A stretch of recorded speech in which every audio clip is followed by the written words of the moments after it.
If you're planning a trip to South Korea, you've came to the right place. As someone that's lived here for the past 18 months and travelled extensively throughout the country, I know firsthand just how amazing this country is and how much it has to offer. But before you pack your bags and head off, there are a few things you should know to make sure you have the best possible experience. I'm going to share with you 8 things that you should know before travelling to South Korea.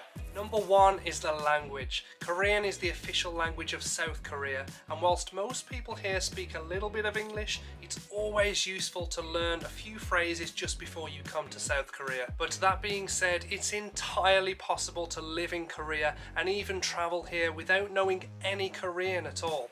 Like I said, I've lived here for 18 months now, and I'm quite embarrassed to say that I know little to no Korean at all, apart from a few basic phrases. Typically, I've found that a younger a person is, the higher the chance of them speaking English here. It's pretty hard to find someone of the older generation who speaks basic English. I pretty much have my translator app on me at all times, and I'm kind of used to it by now. Would it be easier if I did learn Korean? Definitely. Is it essential to survive here?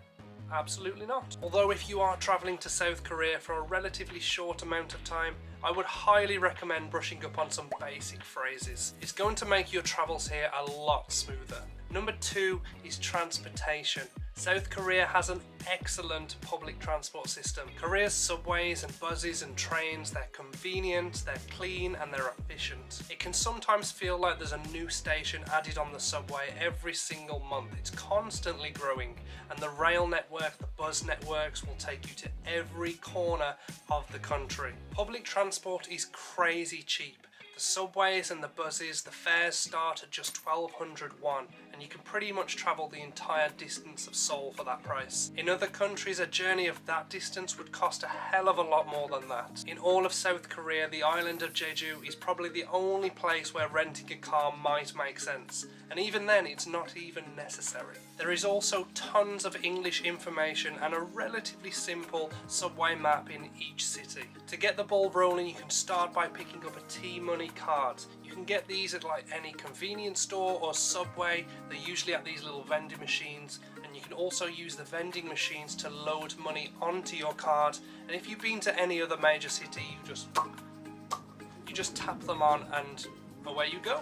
And you can also use your T-Money card in most taxis too. Number 3 is technology. South Korea is more teched up than Silicon Valley. You'll be able to find Wi-Fi on every train, station, and every inch of public space in any city. And it has some of the fastest and most affordable internet in the whole world. But when you come here, you'll notice that Korea has its own versions of most major apps, especially the ones you use for getting around places. For example, Google Maps does not work here, so I'm going to share with you some of the most useful apps you can get before you arrive. The first one is Coupang.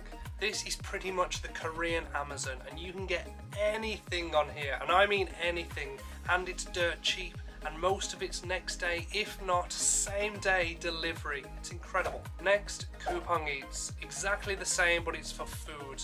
But just a heads up, this will ruin your life. It's so cheap, so affordable to order food in Korea, and it comes so fast. You can order food right now and it can be outside your door within 20 minutes, no problem. Next up is Kakao Talk. This is like the WhatsApp of Korea.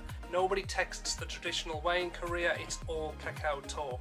Plus, if you make local friends, it'll be miles easier for both of you to use Kakao rather than exchanging numbers instead. Naver Map, this is the best alternative to any local map in Korea. It's really easy to use and it's English friendly. Next up is Kakao Taxi. This one, self-explanatory, you call your taxis on this. It's like the Korean Uber. Super cheap, really easy to use, but also it's really common to hail a taxi in the street as well. Next up is Subway. No, I don't mean the restaurant, but this one's for all your subway transportation. You're going to need this one. Once again, super easy and English friendly. And finally, Papago, Korea's favourite and easiest to use translator. I don't know how I'd survive without this app, it's a lifesaver. Number 4 is the weather. The weather in South Korea can vary so much depending on the time of year, but really consider which time of year you're going to come to South Korea. Few cities in Korea have weather that ranges as wildly as Seoul. I've melted in the summer and absolutely frozen in the winter. In July and August, temperatures can soar way over 40 degrees Celsius and the humidity is crazy. So if you're from a cold country like me, you're going to have a sweaty trip. But then again, December and January feel like you're in the Arctic, with temperatures dropping as low as minus 20 degrees Celsius.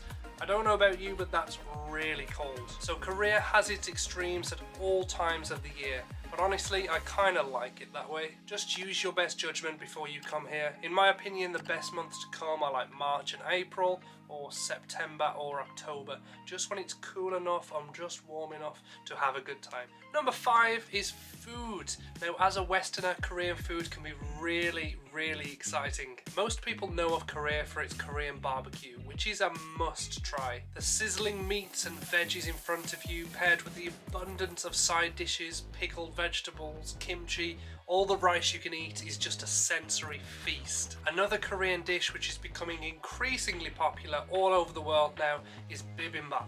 Bibimbap is a rice dish consisting of meat and vegetables with an egg on top, and it's got this spicy sauce on it too. And speaking of spicy things, when it comes to spice, Koreans do not mess about. Let this be a warning to you, Korean spice is something else. The street food is also crazy. The food and drink shacks, otherwise known as pochas, line the streets in the most popular areas. They sell a variety of snacks here like tteokbokki, which is like spicy rice cakes. They sell ramen, tempura, kimbap, which is like sushi rolls. These are like my favourite spots to eat. The food in Korea is just the perfect opportunity to step outside your comfort zone and try something new, especially as a Westerner. Number 6 is etiquette and culture. This one's one of my favourite things about Korea.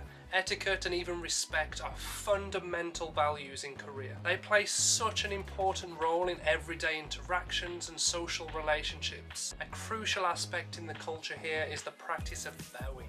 Bowing in Korea is extremely common and is a huge sign of respect. The depth of the bow and even the duration depend on each situation and even the relationship between two individuals. A deeper and a longer bow is reserved for elders and people of a higher social status, whereas a shorter and more casual bow is just for your friends and just general acquaintances. Koreans also tend to receive and even give things with two hands, so don't be shocked if you see a Korean using two hands to pass you something or even receive something. Even if it's something small like money or change, they're just showing you a lot of respect, and it's always nice to do the same. You can also find and wear house slippers in a lot of Korean homes and even restaurants too. The etiquette may seem a little overwhelming at first, I get it, but it's pretty easy when you get the hang of it, I promise. I think it's so important to follow these values and customs when you're in a country like Korea. It shows a lot of respect for the country you're in. Number 7 is safety. Now, South Korea is hands down the safest and the most welcoming country that I've ever travelled to. The country has a ridiculously low crime rate, and any violent crime here is extremely rare. I often wonder what the police do here all day. As I mentioned, Korean culture places a huge emphasis on respect, and this extends to the interactions between tourists and foreigners, which makes it the perfect location for solo and female travellers. There are tons of reasons why this country is so safe, but I'll give you just a few. The first one is the public transportation. As I mentioned before, it's reliable, it's cheap, but most importantly, it's safe. So it's just one less thing to worry about when you're travelling alone. Another factor is the advanced technology. There isn't many places in the whole country which isn't plastered with CCTV or these emergency intercoms which are on most street corners. The healthcare system and the emergency services are phenomenal, and when it comes to health, Korean people are very cautious. For example, most places in Korea, it's super common to see people wearing face masks even before you know what. As with any travel destination, use your common sense, take the necessary precautions. Crime does exist here, but overall South Korea is extremely safe and one of the safest countries out here. Number 8 is healthcare. If you're lucky enough to live in South Korea, or you're unlucky enough to have a medical emergency here, you'll notice straight away how efficient and most importantly cheap can be. That being said, it's not free, but it is insanely cheap for the high quality that it has. Appointments with doctors and specialists are really easy to book, and most hospitals offer same-day appointments. Every doctor's appointment I've had in Korea has cost me no more than 8,000 won. Both the consultation and the prescription. The healthcare system in South Korea is considered one of the best in the world, and it's clear to see why people from all over the world travel to the country just to receive medical treatment here. Oh, and if you didn't know already, Korea is considered the mecca of plastic surgery. Once again, people come from all over the world into Korea to experience the high quality but very affordable cosmetic procedures. Thank you so much for watching this video on the 8 things to know before travelling to South Korea. I hope you found some of the information useful, and I hope you found some tips to help you have an amazing time in the beautiful country of South Korea. It really does have so much to offer, and I know that you're going to have an amazing time here. Peace.